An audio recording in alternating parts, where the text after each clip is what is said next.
All right, landlord and tenant law in Tennessee. Here we are. We're going to talk about that for the next hour. Okay, in Tennessee, we have two different sets of laws that apply to the landlord-tenant relationship. For years and years, over history, we had what was called the common law, which is was done by cases. Judges hear cases, they hear more cases, they hear more cases, and they start to develop a sort of way of deciding them that worked. That worked for years and years and years, and then sometime, I think in the 60s, the legislature decided they were going to get involved in it, and they were going to pass a statute that's going to define the relationship between landlord and tenant in the state. At that time, the statute only applied to the four largest counties in the state of Tennessee: Memphis, Nashville, Chattanooga, and Knoxville, and the counties they were in. Over the years, it was expanded slightly, which means that a lot of the counties have the old common law, and then some of the counties have the statutory law. The statutory law grows more and more, and then finally, a few years ago, they finally set a standard that said if your county has 75,000 in it by the census, then you're going to be under what's called the Uniform Landlord Tenant Act, which is the statutory one. It's the one you find in the green books at the library. And if not, you're not covered by that law at all. You're under the common law. Now, this sounds tremendously confusing, except for the fact that the two laws have grown together so that they're not that different except in certain circumstances.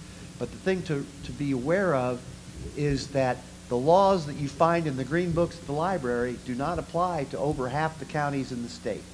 They only apply to the ones that have populations over 75,000. And I want to complicate it even more. So we've got this landlord-tenant law. It could be either common or under the Uniform Act. Then, if you've got subsidized housing, you've got some federal regulations that are going to apply too.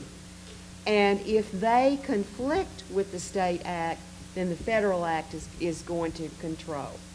And a lot of times those federal regulations will have to do with what sort of notice for breach of the lease do you have to give, and does there need to be an internal hearing, like maybe with the Public Housing Authority?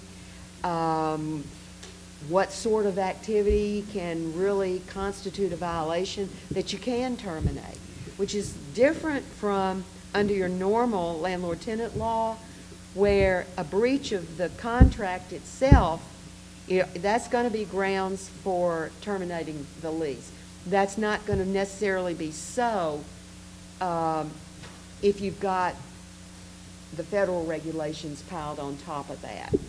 What Carol said is correct, and I think it's good to see it that way, because when you've got the federal dollars involved in the subsidies that go with subsidized housing, you're going to have more rules and more restrictions, and it's going to be a more tightly controlled market. The next most tightly controlled market would be the Uniform Landlord Tenant Act, because it requires at least a house be habitable. That you can't rent a place that doesn't have running water, for instance. Whereas in the common law, out in the counties that don't have 75,000 in population, maybe both, you can actually rent a place that does not have running water. Okay? So that's the ranges are there, but they're getting closer. We've talked mainly about HUD subsidized properties, but rural development properties have the same types of regulations. They vary a little bit on hearings, but they'll have regulations that are going to apply too if it's rural development property. So, under the Act, you've got to have 75,000 by the last census in order to have this law apply to you. Then there's some situations, and this is interesting because there's situations on here that the Landlord Tenant Act isn't going to cover. For instance, primary uses for agriculture. Let's just say you've got a farm. But under the Fair Housing Act, the act would apply because it's a residence. So occupancy under contract for sale, if the occupant is purchaser or succeeds to purchaser's interest, doesn't cover, but the Fair Housing Act would. Transient occupancy in a hotel if it's subject to the Excise Tax Act, doesn't cover. It will sometimes cover. Understand that if the excise tax doesn't apply, then you're covered under the landlord-tenant law and under the Fair Housing Act. And in Tennessee, if you're there for, I think it's longer than 30 days, they can't collect the excise tax anymore, which means that these laws would apply to that place as a dwelling, when if you and I looked at it, we think it was a motel room. The reason the common law, if you look at it historically, it makes it make a little more sense, because when the common law was adopted and used so much, a lot of folks were farmers, and you had tenant farmers. And so the guy that owned the land, the farmer, would say, you can have that shed out there and raise your family in it as long as you work for me. Things have evolved since then, and that's how the Uniform Landlord-Tenant Act came along, because the Uniform Landlord-Tenant Act says right in it, because things have become more urban and because populations have grown in these 4 central cities, we decided we needed to adopt new rules for how the landlord-tenant relationship is conducted. Interestingly enough, this act, the Uniform Act, is adopted in Mississippi also. A lot of states have it. It applies in every county in Mississippi, unlike in Tennessee. Doesn't apply to public housing or other housing subject to HUD if it conflicts with the HUD regs, but it does apply. A lot of times what the federal regs will do is defer to application of a state law. So it's best to just assume that they both apply and go from there. The purpose, you were talking about this a minute ago. Yeah, it's because the legislature, when they enacted the Uniform Landlord-Tenant Act, realized it was different, and they said, because it's different than the way we've been doing things in the past, it needs to be liberally construed. In other words, use it as much as you can. And the purposes are to simplify, clarify, and modernize the law to encourage both parties to maintain and improve the quality of housing, because in the past, under the common law, there's sort of an incentive to sort of let units deteriorate, because no one takes care of them, and equal protection of all the parties, and to make the law uniform across the state. This section of the Uniform Act and another section that we'll see later on that has to do with rules and regulations, sometimes that will change during the middle of somebody's tenancies, are really those sections that I like to call the equal protection sections of the landlord-tenant law. And you'll see that again here, it just spells it out under 3, the equal protection of all parties. Definitions. There's some of these definitions I think that are really important. If you say that a landlord has to maintain code and a tenant can't do something that violates the code, then it's important to know what a housing code is. And you've got your definition here: fitness for habitability or construction, maintenance, etc. As a matter of fact, in Tennessee, almost all cities I know of have codes. Some counties have codes, but they're very weak, and some counties don't even have codes at all. And the codes say things like, you must have electricity, you got to have windows with screens, you got to have doors, you got to have plumbing. A lot of counties don't have any of that. So you have no enforcement mechanisms in those places for substandard housing that you're in. You're in a house and the water goes out, and you say, landlord won't fix it up. Your choice is to move, because the law will not help you out in that one. Be aware too that you can contract and put in a situation that Tim is discussing. You could actually put a clause in your lease, your contract, that the landlord is responsible, for the water. Yeah, and you can also put in there, if you do it in writing, that you'll fix it up, and that comes off your rent, but it has to be written in the lease. Now, leases don't have to be written. They can be just oral. Most of them are, to be quite honest anymore. You just say, I'm going to pay you rent at the beginning of the month, and I'll stay here as long as I keep paying my rent. So it's still a binding lease if it isn't written, but if you want special considerations or additional facts in there about what they're going to do or what you're going to do, you better put them in writing, because if it comes to court, the judge is going to say, I need to see something in writing, because both parties never agree about what was said. And if it's in writing, he can take that and go, I know what was done. You're saying it wasn't, you say it was, but here it says right here what it is. Nuisance vehicle. incapable of operation and detrimental to the health, welfare, and safety. Owner, one or more persons, part of legal title, beneficial ownership, or mortgagee in possession. Be aware that if you've got an owner and the agent won't say who the owner is, then the agent's going to be the one that gets sued, because the owner is supposed to report, and this could be at the beginning of the lease or if you change owners as things go on. And the way this comes up, and I'm sure a lot of you have heard it, when all of a sudden, like, the nephew starts collecting rent. And you go, what's the deal? I used to pay my rent to the, Mr. Jones, and now Mrs. Smith's coming over here. Well, Mr. Jones sent me over. The law protects the person that pays the second man after a few times, because just as a pattern and practice, it's assumed that the landlord knew he was collecting for him, and he's now the landlord under the law. Look at this definition here of premises, because it's a lot like what we talked about with the Fair Housing Act. It's going to include the dwelling unit, the appurtenances, everything around there that the tenant is able to use. To relate this maybe to the Fair Housing Act, let's say that management says, because they think somebody is a person with a disability, you can't use the swimming pool. That's going to be something that's held out as part of the premises. So not only would they be in violation of the Fair Housing Act, they'd be in violation of the Landlord Tenant Act too, and the contract, because it was part of the agreement to begin with. It was part of the premises. Security deposit.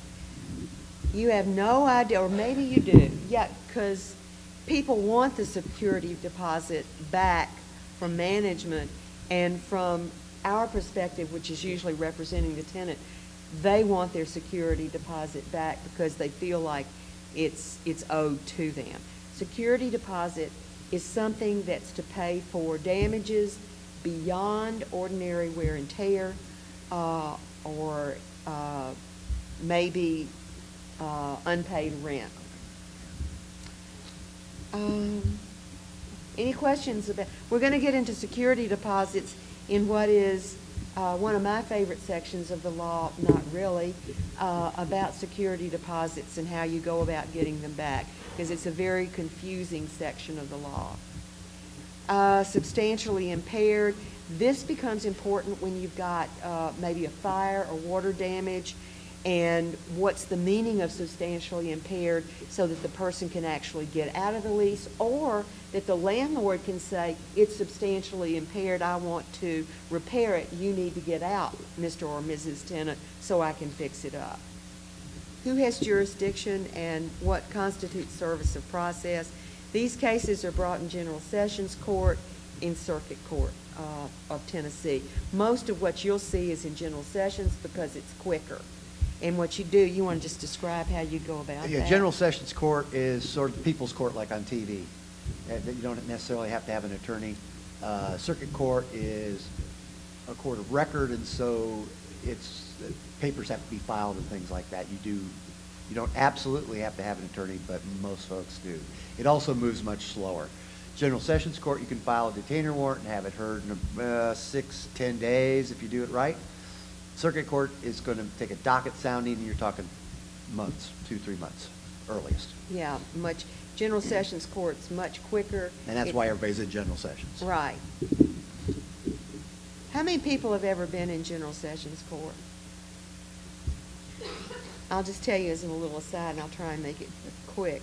We had in General Sessions Court one particular attorney, and before the judge comes in, everybody's sitting there in the courtroom, and he would come in on this side of the bar, in other words, where the judge is, and he would stand up there and he'd say, I'm so-and-so, I'm Mr. Smith, and I represent X, Y, and Z management companies. How many people out there are here because of X, Y, and Z suing them? Okay, how many people? Y'all come on outside with me, and we'll see what we can work out. I've seen him clear out a courtroom because he was bringing so many cases against people there. And he'll go outside and he'll make arrangements, for payment if they want to agree to it. And it really cuts down on the docket, I'll tell you. One thing that brings up, though, and it's done a lot and is improper, but it isn't called on very often, is a property manager cannot go into court representing a corporation to evict someone or collect rent. That's a good point. Because you're required to have an attorney for those purposes. Now, if you're the owner yourself, you can bring it. Obviously, it's your property. But you can't have a property manager go down there for you. You have to hire an attorney, not the property manager, to go into court. Now, this slides by sometimes because it's not brought up. The judge doesn't know it. But if it's brought up, the judge will say, yeah, you need to come back with a lawyer. We used to have the executive director of one particular housing authority that would sign off on the detainer, the eviction documents, if you will, and she'd be the only one that would show up. She wouldn't bring her attorney in there. And she didn't really have, she wasn't an attorney, and she really had no ownership in the property itself. And when I see that, I'm going to ask that it be dismissed, because there's no, the other person on the other side has no standing to be there. They don't own the property, so they don't have any right to be there and be suing. Or, in the language of Tennessee, they don't have a dog in that fight. Yeah, that's right. Residential landlord registration, this only applies in Davidson County. If you've got more than one dwelling unit, then you need to furnish certain information to the Department of Codes and Building Safety. You just have to register your dwellings with them. Notification sent by email. This is something that's kind of new. Basically, it's this. Unless this act in other parts says it requires specific written notice, and notice of termination would be one of those things. You can say to your tenant, or use electronic, you can use email. You can't make your tenants give you their email address, but if they do, then you can send notices to them by email. Does that make sense? If you have a termination or a breach of lease, though, you would have to use your normal notice process. Rental agreements. Okay. This just states what can and can't be in the rental agreement. There's a few categories of things that are just so atrocious. The law says you can't put them in there. For instance, if I'm put in there as a landlord, if I say you got to be gone, you got to be gone, and you can't go to court about it, the court's not going to pay any attention to that. They're going to say it's unconscionable, and we don't go that way. You can't. When the rent's due and where is assumed to be at the landlord's place on the first of the month. Most of these things are really pretty commonsensical. Right, and this is the one, like what Tim said, put it in writing. For everybody's sake, put it in writing. This gives you the 5-day grace period. This is important, and this is misconstrued a lot. The first day of your 5-day grace period is the first day that the rent is due.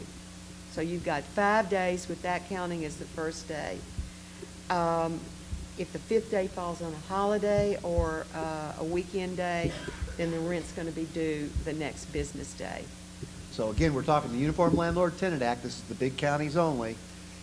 You have to give a 5-day grace period from the first day the rent's due, and you can't charge a late fee until after those 5 days have passed. And then the late fee cannot exceed 10% of the past due rent. We've had some people also that would charge late charge on late charge. Yeah, can't. And you can't do that. In other words, if for month one your rent was $100 and it's not paid, you can charge a late charge for month one of $10. Now you're in month two. Rent's $100 for month two. It's not paid. Your late charge is $10 for month two. It's not $20 for month one plus month two, plus the $10 from the first time you charged from month one. Does that make sense? Okay. You'd be surprised how often it happens and people try to keep accumulating. I mean, obviously, as a wise management or landlord, what you do if somebody's not paying and You gave them the kind of notice that's required either under the regs, federal regs, or this, the Landlord Tenant Act. You're going to move to get them out because they're not making money for you. They're costing you money.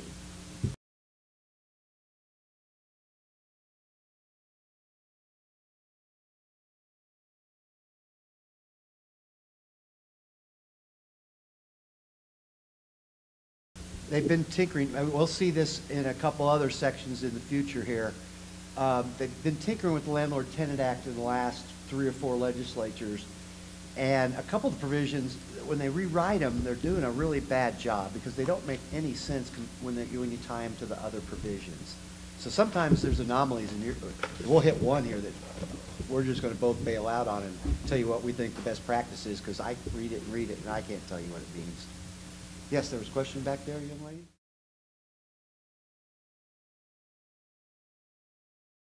If you pay it if the 5th day is Sunday and you pay it electronically on Monday, you're fine.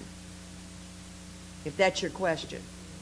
Okay. Well, the other question you're going to get into here too, and I hate to get into it, but payment is when it's received, not when you push the button saying pay. And usually that's like 3 days later. So it's going to be when it goes into their account. So if you push the button and it goes into their account on Sunday or Monday, yeah, you should be all right. But if you push the button on Saturday and it doesn't go in until Tuesday, you're going to pay the 10%, is my guess. A lot of these issues have not been decided by courts, so we're speculative on reading the language and how it'd be applied. But I imagine that's how it'd go. Prohibited provisions. I think we talked about that really a minute ago. Authorizing confession of judgment. In other words, however I want to sue you, you are saying ahead of time that you're going to say you're guilty. Limitation on the landlord's liability. You really can't do that. And you can't forego or waive any of the rights that are under this statute. Common law. There's some standards that are accepted under common law leases, and I remember I told you oral leases are just as good, and that's how they were done over the years.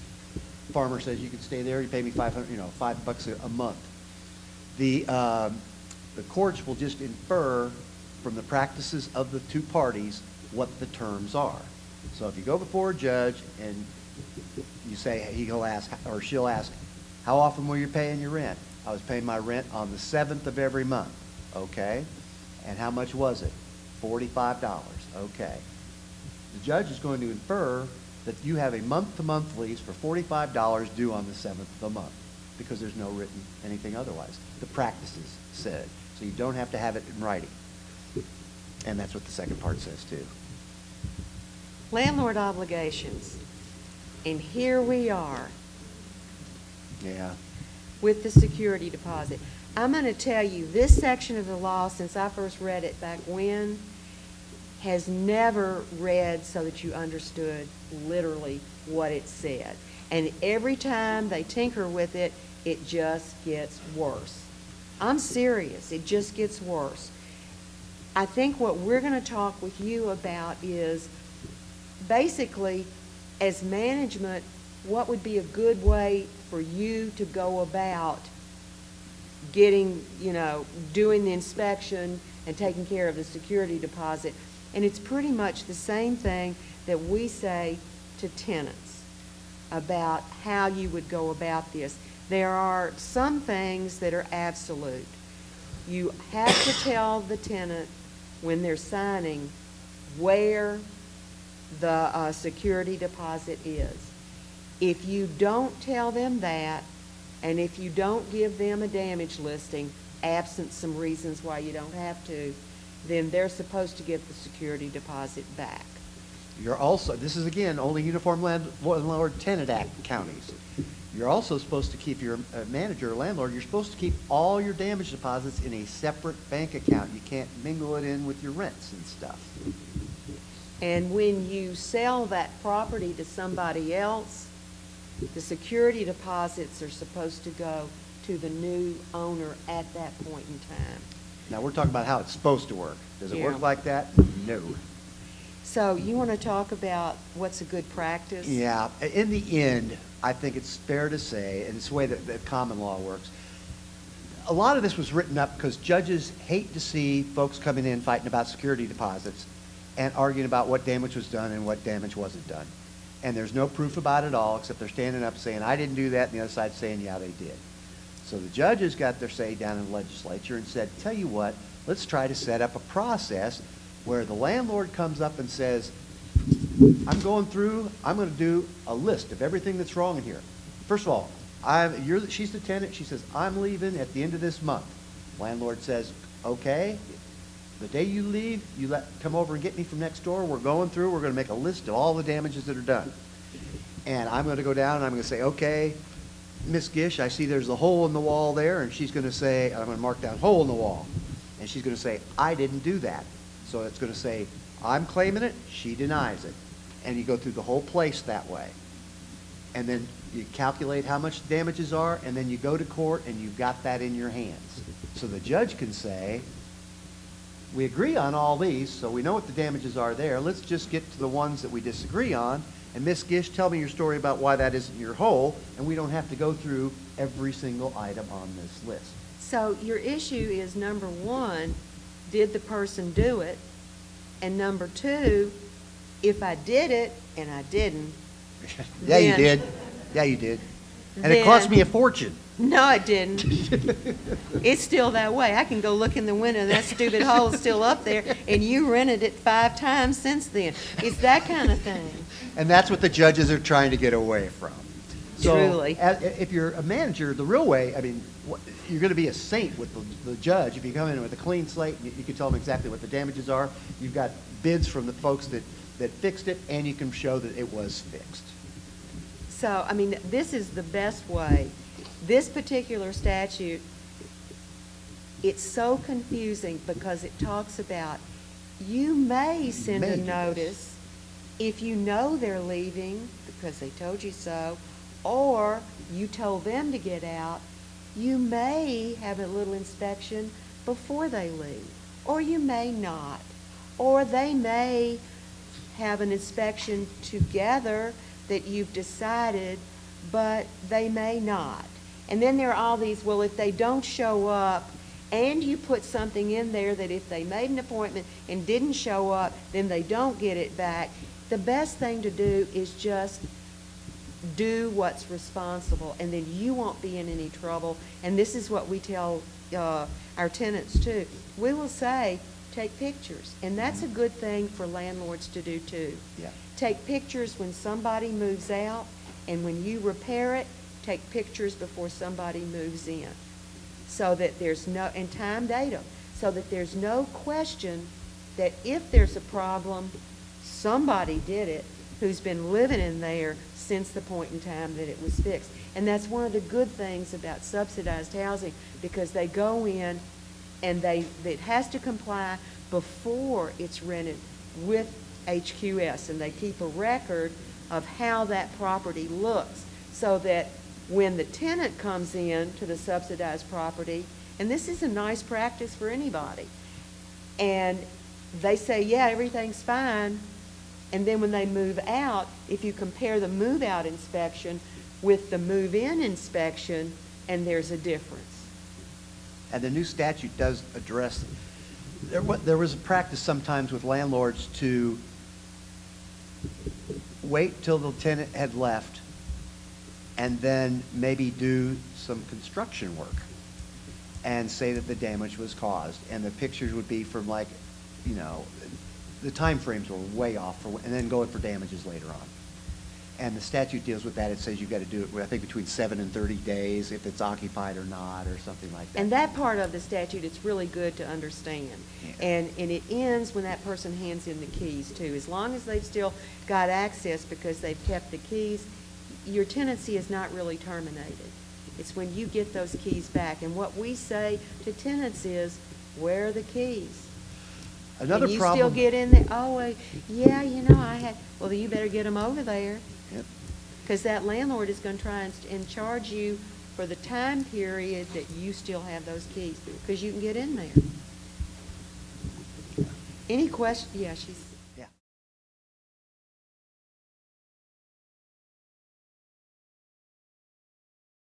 Well, the normal wear and tear is going to be decided by the judge, okay? And it's a judgment call. If you've got pictures. Yeah, pictures will do And it. it show clean walls, clean rug, and then you've got the move-out pictures, something happened.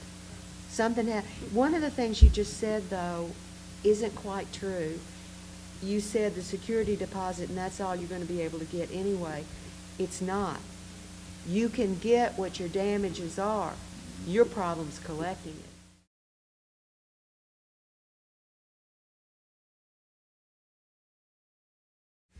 it. That's the other thing about this statute. It's never really been clear after the person moves out when the security deposit has to, go over. I think the general rule would be within 30 days. Yeah, I think that's what it says, something like that.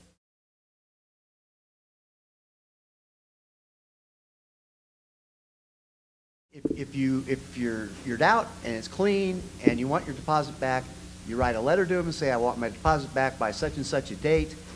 A week or two later, you've had a chance to inspect it. They don't do it. You could go to court.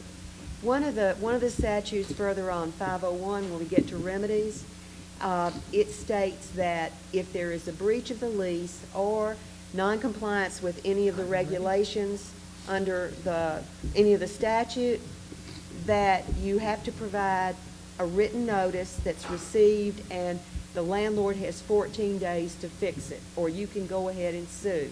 Well, the security deposit, if you've moved out, you're gone, and you feel you're owed the security deposit, send them a notice, wait 14 days. If you don't get it back, you've done under 501 what you were supposed to do. They're then in breach, and you can sue. And while we're on that, abandoned property, okay? Oh, and man. I'm going to just give it in a sentence or two as sort of shoot from the hip. The abandoned property statute says that you're supposed to hold items for 30 days. Now, whether it's abandoned or not, the premises is another issue, and the statute deals with that. But the property that's left, you're supposed to hold as a landlord for 30 days, and you can charge a fee for storing it until the end of the 30 days, and then and sell it and get that to pay the fee, okay? Which usually is zero. So, but you're supposed to hold it for a while. And if there's any left over, hold it for 6 months, and then it's yours.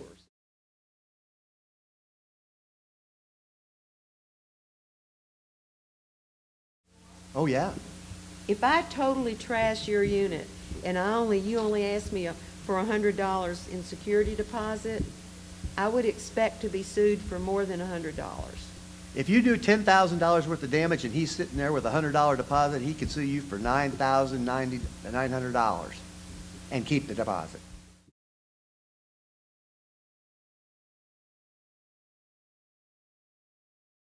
Yeah, well, yeah, you can. You can do it under the common law because there's a statutory, common law tradition of interest, but you have to ask the court for it, and sometimes they'll give it to you. Generally speaking, the judges don't do any of this, though, because they'll get to know who the parties are, and they'll start reining in landlords that are excessive, and then they give landlords what they want if the tenant doesn't show up in court. I think that a lot of times they just want to see things come out equal, that nobody gets too much. Yeah. It's been, my experience from what goes on in General Sessions Court. Common law, the landlord is not supposed to be able to keep the security deposit at the end of the lease, and like I said, failure to return it would be a breach of the lease. Under the Uniform Act, it would also be a breach of the Act. Now, see, there's the difference between the common law and the Uniform Landlord Tenant Act. That's to the benefit of the tenant, surprisingly, is they can't take it for back rent. The security deposit in a common law county is only for damages to the property. Do judges go with that? It's kind of loosey-goosey. Possession, you have to deliver possession at the beginning of the term. And if it's not in compliance with the rental agreement or with this act, in other words, the landlord is saying, well, it's not quite ready, you go ahead and move in and I'll fix it. We tell people, if you want to rely on that, that's fine, but chances are, if it's not fixed now, it's not going to be fixed 3 weeks from now, when you've got bad landlords. Maintenance by landlords, You want to explain this like? Landlords have to, the landlord and the tenant have the same responsibilities to maintain the premises. The landlord has the common areas, the tenant has their areas. And you're supposed to keep it in habitable condition and up to safety standards. Yeah, so you've got building codes, the landlord has to meet code. The tenant can't do anything to cause the dwelling not to comply with code. You have to have a fit and habitable condition. On the other hand, the tenant can't do anything to get it out of that fit and habitable condition. The landlord, if there are 4 or more, has to have receptacles for garbage. On the other hand, the tenant has to put the garbage in the receptacles. It's pretty much, they're the same. And then for the tenant, they're responsible for the conduct of their guests, for everybody that lives there. If there is any noncompliance or damage to the unit, you can have the landlord and the tenant under statutory county agree that the tenant's going to do some repair work, but it can't be used to get out of the responsibilities under the act itself. And if the tenant doesn't do what's agreed, the landlord still has to do everything that they're supposed to do. Any agreement for the tenant to work for the landlord in lieu of rent needs to be in writing. It just needs to be in writing. It can't.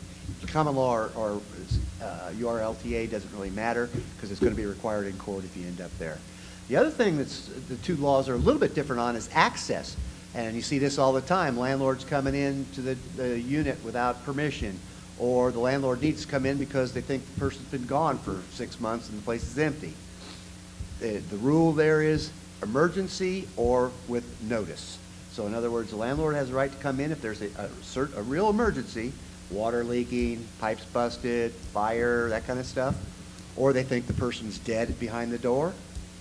But the tenant has to let them in, and the tenant has to let them in to show the place. They're trying to relet it or they're trying to sell the place with notice. The landlord has to say, okay, I'm coming in next Wednesday at 2 o'clock and bringing new folks. The tenant has to let them in.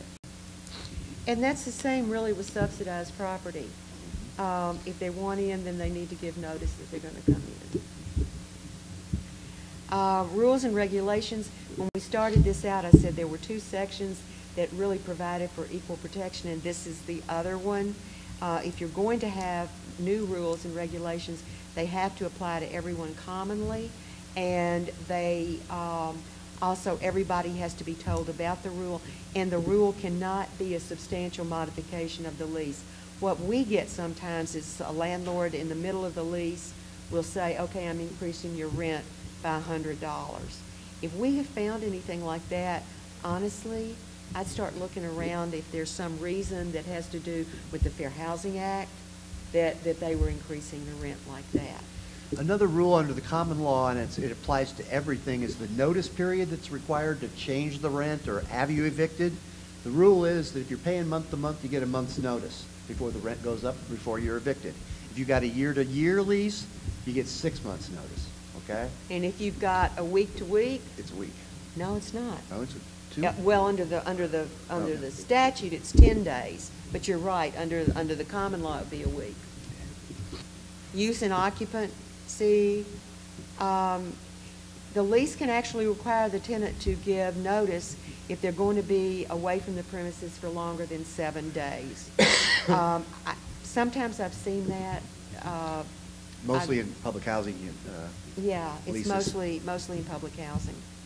Prima facie evidence of abandonment. This is what you were talking about. You got the rule here. 30 days. Yeah, this is the absolute rule. 30 days and you haven't paid rent, it's abandoned. 15 days and it looks like somebody's moved out, like maybe they voluntarily turned off the utilities, then that can be classed as abandonment. And then you get into the notice provisions that you have to give, and this is what you were talking about a minute ago. And the question you're probably asking is, what difference does it make? It makes a difference whether you can change the locks as a landlord. Because if they're in there and they haven't paid their rent, you've got to go to court before you can change the locks. But if they're gone and it's abandoned and fits this category, you can change the locks and move on. And you've given the kind of notice that this statute requires. If they then say, no, I'm not abandoning, and they haven't paid the rent, then you're just going to proceed with the detainer the way you usually do. But this was really, you've already explained this. And the balance after the application must be held for 6 months, and we talked about that a minute ago.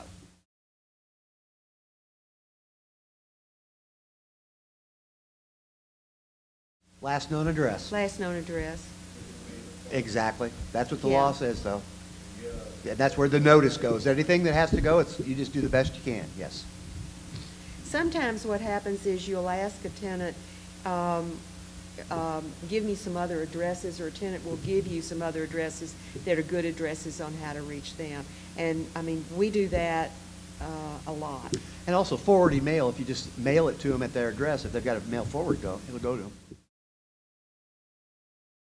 Well, you want that because you want the green card to show the judge that you tried to do it. Yeah.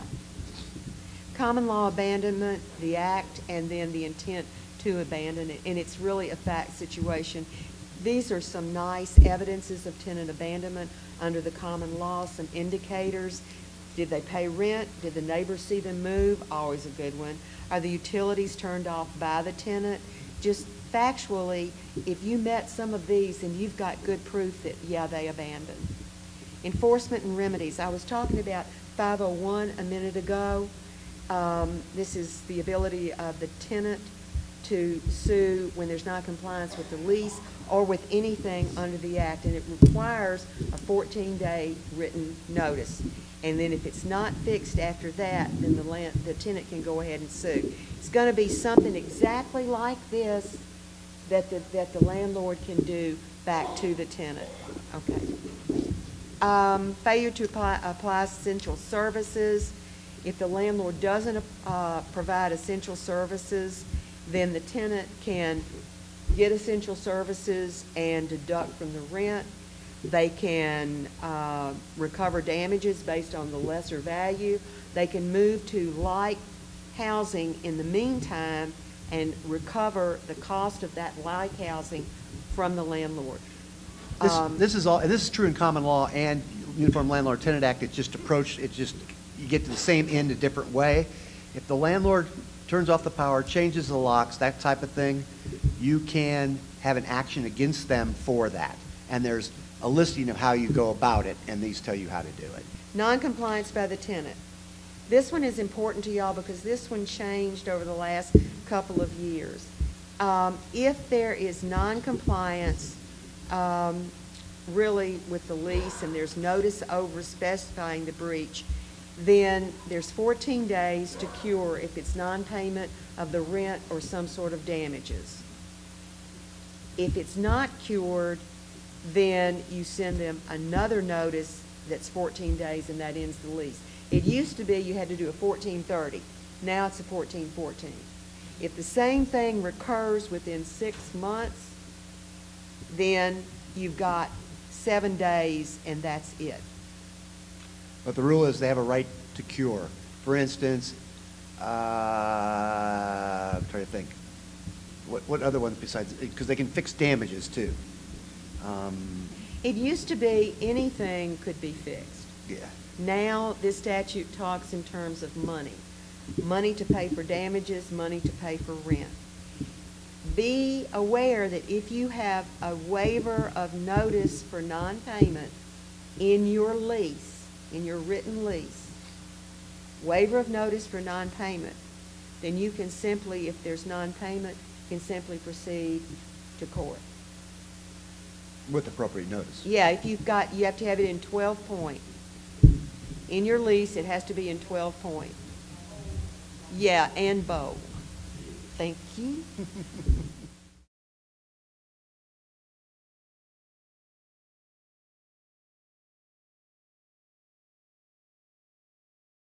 Yeah, let's say that the breach that Dave is talking about, let's say that there's a breach, and the breach of the lease is caused by hoarding. Then what we would do is look for a reasonable accommodation agreement that would put this person in compliance. And if they are put in compliance, then there can be no termination of the lease. But bear in mind, that's only for persons that are persons with disabilities. And what's wrong with the unit has to be related to their disability. So let's just say that, that I'm hearing impaired. I am also the slobbiest person on earth, and I don't clean up anything, and I don't meet HQS. For me to ask for a reasonable accommodation to get it cleaned up, the fact that it's in the condition it's in really doesn't have anything to do that I can see with my hearing impairment. That's akin to the person who's had maybe they're a war vet and they're disabled in a wheelchair, but no emotional, and then they want an emotional pet. There's no connection. You got to have nexus, is what the legal term for it, between the disability and the accommodation sought. There's that 12-point bold font or larger. Thank you. Failure of the tenant to maintain. You can go in and repair it yourself and charge it off, or you can make them repair it. But if they repair it, then they have to tell you in writing that how they're going to do it, and it has to be done in a workmanlike way. Okay, I think the rest of what's in here, maybe present danger, clear and present danger to property or to person under common law and under the statutory law, you can give a 3-day notice. And then after that 3-day notice, you can proceed with a detainer action. Are there any questions? Because we've run our time. Shannon's question is, if you have renter's insurance, if this dwelling here looks just like this dwelling over here, there's no difference. But this one is in a predominantly African-American neighborhood, and this one is in a predominantly white neighborhood. Is there a problem if there's a difference in the renter's insurance amount? And in my world, yes, that's a problem. If these two places are structurally the same, then why would it cost more money to insure here or over here than it would over here? And those are, it's the same, renter's insurance issues are the same as home ownership issues. And there's been traditionally a problem with how underwriters would look at communities. And they would tend to charge more in one community that they felt like maybe because of who lived there, their risk was greater. They made that assumption than over here. To my way of thinking, if you can find a comparable over here, and if you've got a problem with this, I'm going to suggest, because of where you are, get in touch with Tracy, and I'm sure she can help you with that. If it's out of her counties, then you just get in touch with us.